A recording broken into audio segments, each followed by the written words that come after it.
Now that's what you call good football.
I'm tired of listening to music now.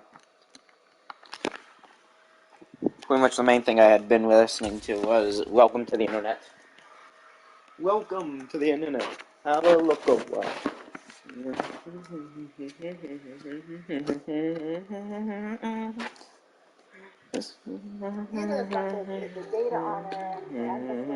All the time, a little bit of everything, all the time.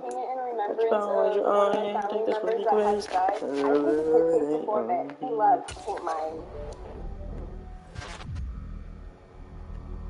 The Pixel 7 and 7 Pro might just be the best smartphones. Yeah, I watched that video enough.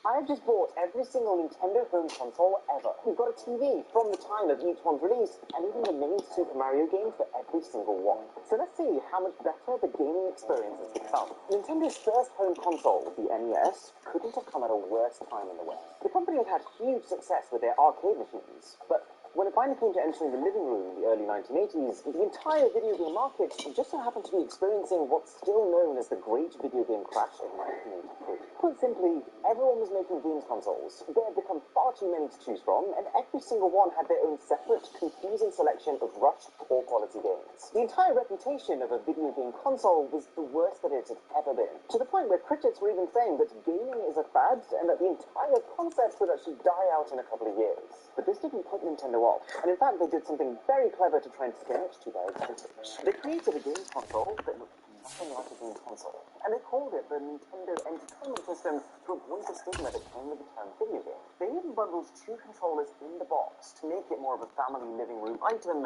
than something just for the solo gamer. This was a calculated move. This entire package is so unbelievably old that it almost just looks alien, doesn't it? The controllers, the types of cables and the adapters you find here, none of it even resembles what we use today. I can't believe I'm about to switch on a console in 1985. And this TV, I've never seen anything like it. And apparently it turns on by... No. Try that again. Now we turn the console on. Wait.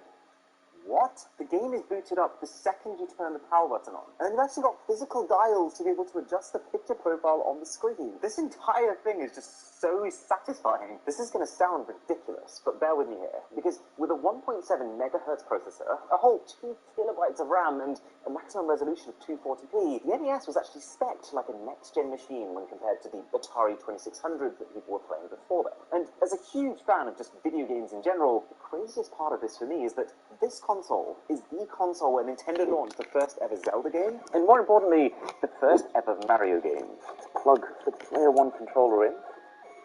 Oh my gosh. This feels like such a moment in gaming history. Like, imagine if you could have taken the small group of developers that made this and showed them what Mario would actually become today. You can hear that same jump sound even in today's games. And it's crazy that the entire game basically works with one face button. The text itself is kind of hard to read because of how low the resolution is, but the game is very playable even today. Regardless, this little red plumber was an instant hit. And when you combine Mario with the console's beautiful, clean graphics, its branding as a must-have toy instead of a games console, as well as its rock-bottom price of $250 in today's money, you can probably see how it became the most popular console in history, selling 61.9 million units, which was enough that Nintendo had arguably saved the entire video game industry. That by the time they decided to release the NES's successor, they didn't even have to worry about a dying market anymore. And what a successor it was. The Super Nintendo Entertainment System, released about 5 years later at a much higher price tag of $450 in today's money, was basically an NES with every aspect dialed up to the max. For starters, the controller was probably the single most important controller ever made, bringing in a smoother, more hand-friendly design, and 2 extra face buttons, X and Y, that set the standard for how all future controllers would be made, and also shoulder buttons. All controllers up until this point relied almost entirely on your thumbs as the only input. But this controller is what made gamers realize that actually every single finger could be an input. And this would allow for games with a neat keyboard.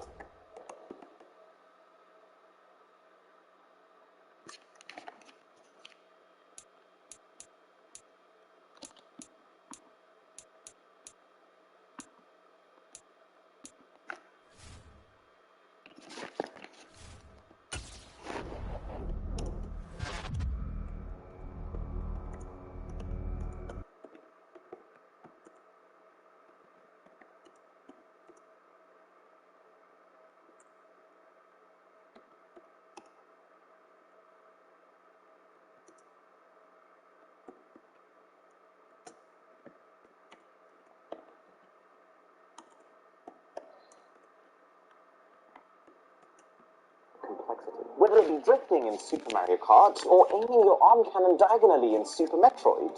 Yeah, Nintendo loved using the word Super. It was basically their way of saying next gen. There's a similarly enormous set of cables and adapters to last time, and then the SNES itself, which is actually lighter than I expected for something that's an absolute beast in performance. And I'm not exaggerating when I use the term beast. The way to calculate graphics power is a little complex for these early consoles, but just to give you an idea of how much more capable it could be, the SNES came with 64 times the amount of RAM versus their last machine. What is it with the pull tabs on these old TVs? I love the clickiness and everything. It's also so crazy that this is what the games used to look like, and then to turn the console on there is a switch. A Nintendo Switch. I get it now, Nintendo Switch.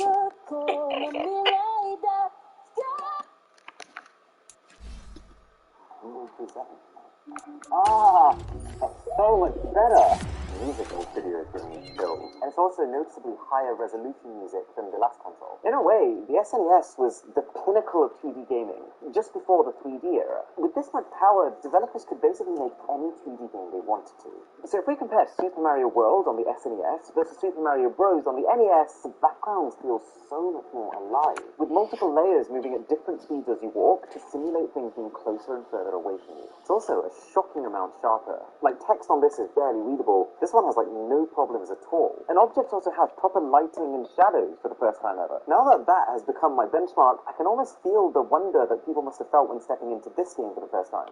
Why am I excited by the fact that Mario has a new skinny jump? The SNES didn't quite trounce the sales figures of the original NES, but for a console released only a few years later, the fact that it still sold 49 million units is nothing to be scoffed at. But with consoles like Sony's first PlayStation leading the charge into 3D gaming very shortly after, Nintendo had to find a way to keep up. Enter the Nintendo 64. Named after its new 64-bit chip that could now process data in negative 3D, making it perfect for 3D. Man, this box is so wacky. Love it. And the controller, equally so. But as much as it does look like something Batman might throw at a villain's face, this was just as big of a deal as the SNES controller. Thanks to the invention of the analog stick, you're going to start to notice a theme in this video. But even more so than the machines themselves, the key to Nintendo's console success is all about controller innovation. And then we've got the console, which is almost as weird looking as the controller. Now here's the thing, the Nintendo 64 had all the ingredients they slammed onto the console. Firstly, as you might have guessed by how it's literally named after its new processor, this was the most powerful console in the world. The fact that we had a 64-bit processor in a machine that was literally $300 in today's money, this was almost science fiction. And it made this thing approximately 30 times more powerful than the SNES. Or, what's even harder to grasp, 1,920 times more powerful than the NES. Why is there a button here? It makes no sense. The analog stick was a game changer. The analog stick made the Nintendo 64 the most natural way to traverse 3D environments. Plus, the biggest thing that separated Nintendo from other console titans like Sony and Microsoft was the fact that they weren't just console designers, they were game developers. So they never just made the box and then hoped lots of great games were made for it. They made the box and the main game that you want to buy with it. I'm just now realizing this had 4 controller ports compared to 2 on every past console. The N64 was home to truly legendary games like Zelda Ocarina of Time, GoldenEye, Super Mario 64. You bet we're gonna test it. Thankfully a TV I understand. I love these switches. And the other upside is that your pet can no longer turn your gaming console off. No! You see it take a minute to get to the right level of brightness. Oh my gosh, I can't even begin to describe the difference here. Mario 64 might just be the most influential video game ever. You can see how Mario 64 was the proof of concept for how future 3D worlds would work, how you'd be able to move within them, how the camera would follow you, and how you'd be able to interact with objects inside of it. Remember,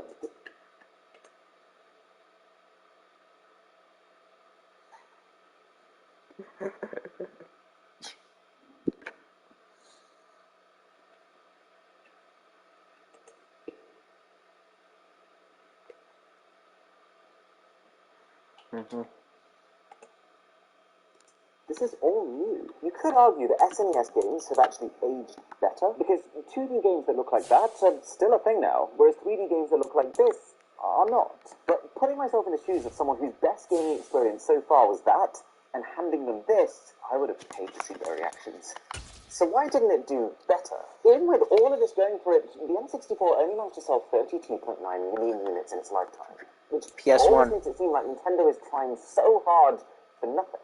And to put it simply, it's because they now had a major competitor in the form of PlayStation. The PS1, while not as capable on paper, beat Nintendo to market with a 3D-capable machine by a full 2 years, which was enough of a lead that all the pioneers who really wanted a 3D console, they already had one. This was no doubt extremely frustrating for Nintendo. So when it came time for their follow-up console, the GameCube, they made sure that they released closer to the next PlayStation, the PS2, and they made sure that they used a similar disc-based format, and they made sure that when it came to power, they beat it. And that with the machine itself, they outdid them completely. This is a very meaty console. Everything in this box is just much denser than before. The wiring, the controller that looks like it's from another planet, and of course the machine itself. It genuinely gives off the vibe of a mini supercomputer, apart from the big little handle on top that also makes it look like a lunchbox. But the console does send a very clear message. You want to play 3D games with incredible graphics? This is the box you need. And it has the specs to back it up too. Compared to the N64, it's approximately 5 times more powerful. You ready for yet another story of it? Oh my god. The GameCube screen. You can instantly tell it's higher resolution. Gotta say, Nintendo was definitely playing the weird card here. Nothing about this controller makes any sense. Like, only one side of the controller has 2 shoulder buttons. The second analog stick is so tiny and Come on. strange. And I want the Buccaneers to lose this game and us to win it. The shoulder buttons travel so far, and then when you get this click, that's so nice. Don't tell me the Bucks won there again. Yes, they did. Ah. There we go. This is an enormous jump. Like, the amount of effects on display here is a world above. The water looks amazing. And you can even feel how hot it is in the game because of how heat distorts things that are further away. The resolution is 480p, or 4.5 times the number of pixels versus the N64, which is an enormous jump. But I wouldn't say it looks 4.5.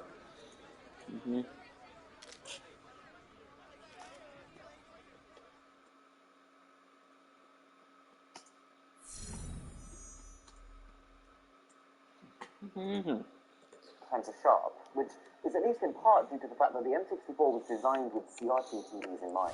And also the fact that with later consoles, Nintendo has opted for a smoother, more refined look. I almost feel bad for Nintendo, because even with the intense focus on trying to make the best console they possibly could, even with an exceptional controller and a pretty reasonable price of $330 in today's money, the GameCube sold even worse than the N64, with a total of 21.75 million units. And you could point to the lack of online gaming as a reason, or maybe the fact that the GameCube focused too much on Nintendo's own games and lacked third-party support. But I think the crux of it is just the competition. The PS2 it was up against sold like nothing we've ever seen before, at 158 million units. Not to mention, Xbox had just joined the battle too, with huge games like Halo and Fable further squeezing Nintendo's share of the gaming pie. But this failure taught Nintendo their most important lesson yet. It's time to talk about the Wii. And if you're enjoying this video, then a sub to the channel would be really good. Really good. I get it. Don't make jokes like that ever again. It's one of my favorite console ever.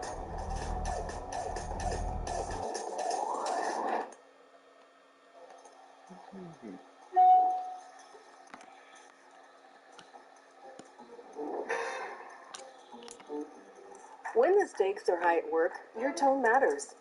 Grammarly's advanced tone suggestions can help. Because when you... It took until this point, 2006, for Nintendo to realize that they didn't want to compete with PlayStation and Xbox anymore. But more importantly, that they didn't need to. That the joy of gaming didn't require the most chunky, extreme-powered machine.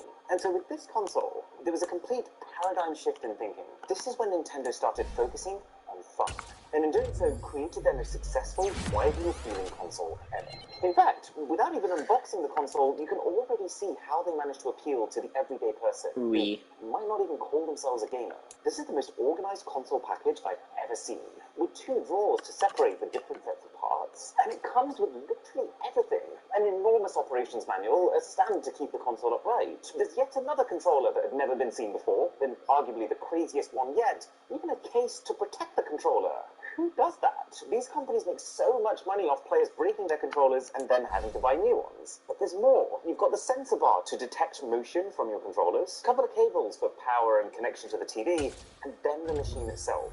And this is also very different. You can probably tell by how it only takes up a small part of the overall package. The console's tiny size, or its simple design, that's far less about trying to look like a high-end gaming rig like most consoles, and more about trying to blend in. That the promise of the Wii isn't really about the console. The hardware itself is only a 1.27 times improvement over the GameCube, which by gaming console standards is completely unheard of. And this must have been a very scary move for Nintendo to make. Because each generation up until this point was all about power. More power was the entire way that you could offer gamers more possibilities within your games. And while Nintendo was sat here making 1.27 times improvements, Sony and Microsoft were making 20, 30x improvements to their hardware. But what it all came down to was this. This was when Nintendo's continuous focus on controller innovation finally paid off. You'll notice it looks a lot like a TV remote. Yeah. And even the Wii's interface looks like a TV's interface, with each app being a channel that you had to point your remote at. None of this was an accident. Given that Nintendo was now purposefully giving up on the traditional hardcore console gamer, they needed to make sure that this console was as simple as possible for the casual audience they were now going after. People who may never have used a games console before. How do you do that? Well, make it as similar as possible to what they're already used to. Genius. We Got my beat own them. personalized me ready to go. Love this music. Such a headbanger. Alright, let's play some games. It's so weird, like, to play this game, you also have to attach what they call the nunchuck accessory, just really to give you a joystick. Okay, so you can definitely tell that the game objects have stepped up in complexity. The game is also a little bit sharper, but it definitely doesn't feel next-gen. To be honest, I'd say the biggest change as far as the gameplay is concerned is more the ambition of the title itself. Nintendo's gone from exploring an island to exploring galaxies. But do you know what actually sealed the deal for this console? It was the fact that every single Wii at launch came bundled with a free copy of Wii Sports, which was little more than a minigaming concept. 5 different sports that you can play with these almost comically low-budget looking characters. Gamers laughed at it, but their grandmas didn't. For a gaming experience they've ever had before. You could have your entire family playing at the same time. You could customize these characters to look like the people playing, and the gameplay itself required, no joke, 0 explanation. All leaving the Wii to shatter everyone's sales expectations at 102 million units. But the best part of this is that they did this not by stealing Sony and Xbox's market share, but instead bringing a whole new audience into the world of gaming. So, Nintendo finally got that big break they'd worked so hard for. But where'd you go from there? Well, the Wii U. You! No, not me, you. Yes, I am you. And I gotta say, this is the least Nintendo-feeling unboxing experience. Very much a weighty, premium, more mature package than the more toy-like appearance of past consoles. Another enormous manual pack. Again, a free game in the box. Perhaps trying to replicate the success of Wii Sports with the Wii. And being the premium pack, this box is absolutely rammed with all manner of peripherals. And we haven't even got to the second part of the package, which has the console. Oh my gosh, this is the best feel I've ever experienced. It's really good. And then, yet another completely new type of controller. So here's what I think happened with the Wii U. Nintendo thought, okay, we've got the casual gamer. The Wii brand is so strong and uncontested that when we release the next-gen Wii, all those casual gamers are obviously going to buy it. But how do we make this also appeal to traditional gamers? Because remember, that's where the major money is. While the original Wii proved that casual gamers will buy consoles, they tend to be far less interested in buying lots of games for them. This is why I think Nintendo's gone for such mature packaging. This is why they've offered the console in both a casual basic version as well as the slick black premium version. This is why Nintendo's gone back to making big power jumps, with the Wii U's graphics processing unit being slated as 20 times more powerful than the Wii's, making it approximately 240,000 times more powerful than the original NES. And this is why they came up with the Wii U gamepad. This was the key selling point in Nintendo's marketing. A gamepad that can connect to the console over Wi-Fi and stream the game running on the console onto the screen of your handheld, which had 2 major implications. That you could A, play the majority of your games entirely on the gamepad, providing you were in range, which meant that even if someone else wants to use the TV to watch the sports game, you can still carry on using your console in its entirety, which is actually wildly impressive to look at. This is so much slicker and sharper and faster than the Wii's interface, but also, it allows you to have a dual-screen experience. Nintendo had already found with their handheld DS consoles that there was an appetite for one screen that showed you the main gameplay, and then a secondary screen that you could interact with. And the Wii U basically brought that same concept into the home console realm. The gamepad truly feels like it was designed for the real nerd gamer. We are about to celebrate Dia de los Muertos. I'm hoping that everyone will make some time and just spend a moment.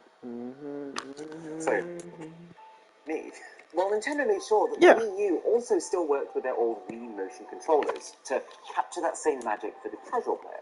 Oh, wow. This is true next generation compared to that. This immediately makes the Nintendo Wii look old school. Oh, it's got real-time shadows too, so you can see as I hop under this tree, the shade is also present on my character. As far as graphics are concerned, this is an everything upgrade. This is textures, lighting, shadows, effects. This is 720p gaming running at 60 frames per second. The jump is literally the difference between feeling retro and feeling modern day.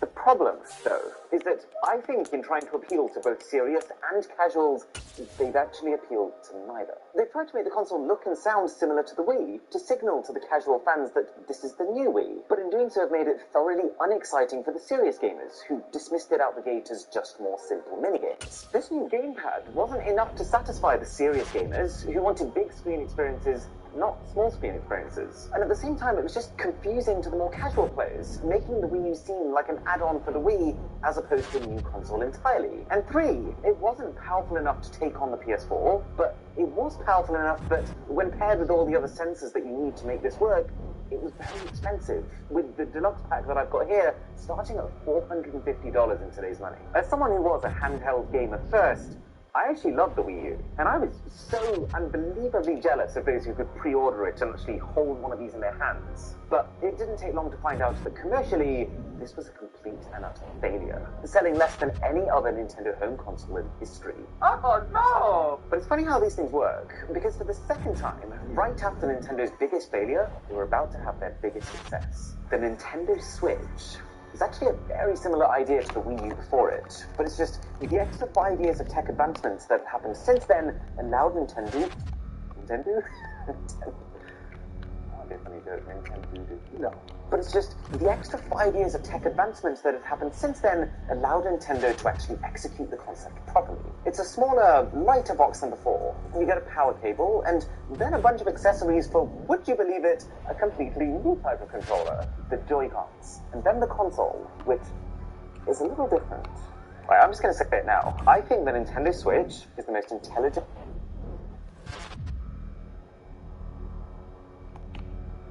designed console on this planet.